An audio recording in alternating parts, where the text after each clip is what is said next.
everyone and welcome sa panibagong episode ng Sambo Eats. Another day, another food adventure na naman ang masasaksiyan nyo dito sa aming channel. So this time, nandito tayo sa Barangay Giwan para kumain ng organic egg and ng balot. So tamang narinig nyo, kakain tayo ng organic egg and balot sa video na to. So tara, samahan nyo kami at simulan natin ang panibagong adventure ng Sambo Eats.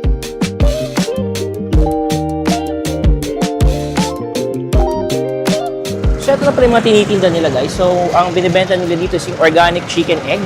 So 10 pesos isa. And meron din silang chicken patil na pwede nyo i-partner dito sa organic egg. And meron din silang mga sauces na available. So titikman natin siya mamaya.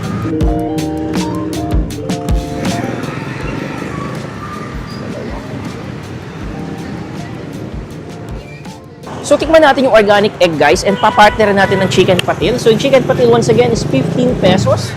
And then, yung organic egg nila is 10 pesos. So, mainit siya, guys. So, makakasigurado kayong mainit yung kakainin nyo kasi continuous yung heating process nung organic egg and nung chicken patir nila. So, kuha tayo ng isang chicken patir. Ito yung chicken patir, guys. 15 pesos lang siya. Bubuksan na natin. So, ito. Rice and may shredded chicken on top. So, ito yung chicken patir. Kukuha na tayo ng egg at papartneran natin dito sa chicken patil nila. So, mainit-init pa yung itlog. And once again, guys, hindi lang siya basta-basta nilagang itlog.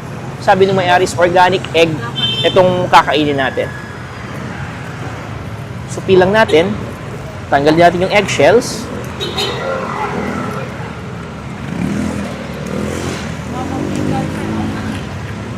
Ito yung organic egg.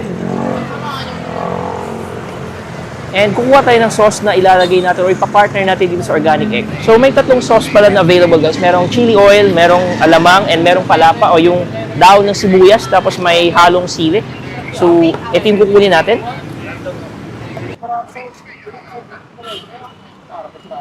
Then lalagyan din natin siya ng chili oil.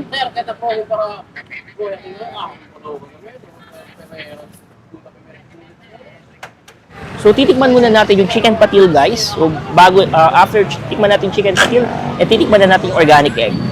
So, first bite ng chicken patil nila. Malasa yung shredded chicken na nilagay nila dito sa chicken patil. This time, tikman naman natin yung egg. So, dip lang natin yung egg dito sa palapa sauce na nilagay natin with the chili oil. So, first bite.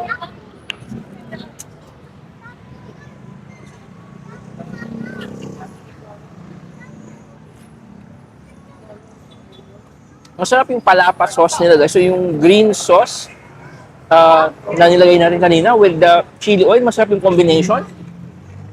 So dip ulit natin. Then this time, papartner natin siya with the chicken patil.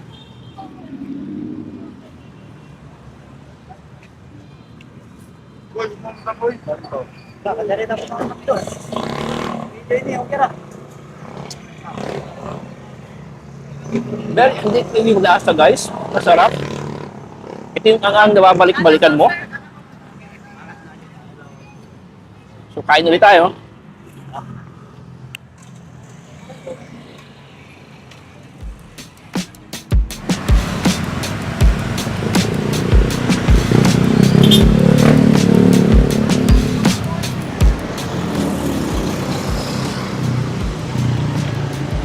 Nandito pala tayo sa second location natin guys. And today, nandito tayo sa Giwan Highway, malapit sa M-Core Giwan. And binisita natin yung Nook Nook's Balot para tikman yung flavored balot nila. Kaya tara, samahan nyo kami at tikman natin yung balot ng Nook Nook's Balot. So, malasa yung balot nila dito. So, hindi siya tulad ng balot o ibang balot na walang lasa. Ito, flavored balot siya. So, titikman na natin. So, eto, pagbukas mo pala, umaapaw na yung sabaw ng balot. So, inumin natin yung sabaw.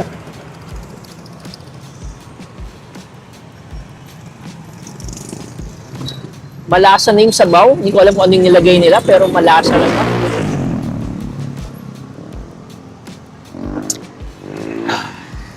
Lalagyan natin ng suka.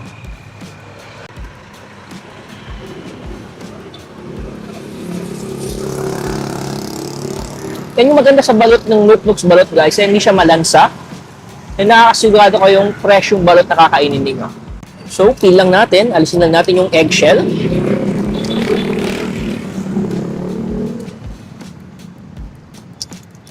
So, eto yung laman ng balot, ng Nuknuks balot. Lagyan natin ng asin na ligan.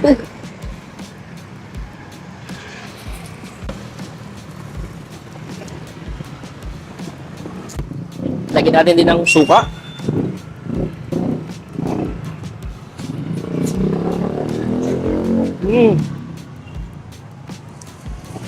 Once again, masarap yung balot guys, hindi siya malansa. Malasa na yung sabaw. Ay, hindi nilagyan ng suka.